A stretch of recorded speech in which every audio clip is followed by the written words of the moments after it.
When we're trying to scale existing campaigns or existing ad sets that have good results, those are the only ones that we're usually going to scale, we're seeing this weird thing where results go to literally zero or drop by 90% or more. இது மாதிரி நிறைய social media influencers வந்து அவங்க add campaigns வந்து ரொம்ப drop out ஆகுது அப்படின்னு சொல்லி கம்ப்ளைண்ட் பண்ணியிருந்தாங்க.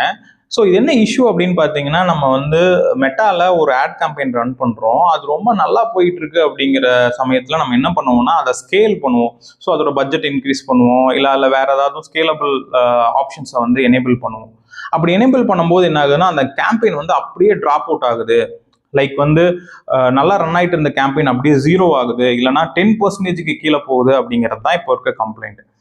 ஆனால் எனக்கு தெரியல, எங்களுக்கு வந்து இந்த பிரச்சனை வந்து ஆல்மோஸ்ட் ஒரு 1 இயராகவே இருக்குது. ஒரு நிறைய இடங்கள் என்ன பண்ண வேண்டியது இருக்குன்னா, அந்த கேம்பெயினே வந்து டூப்ளிகேட் பண்ணி அந்த டூப்ளிகேட் கேம்பெயின்ஸ் ரன் பண்ணுறோம்.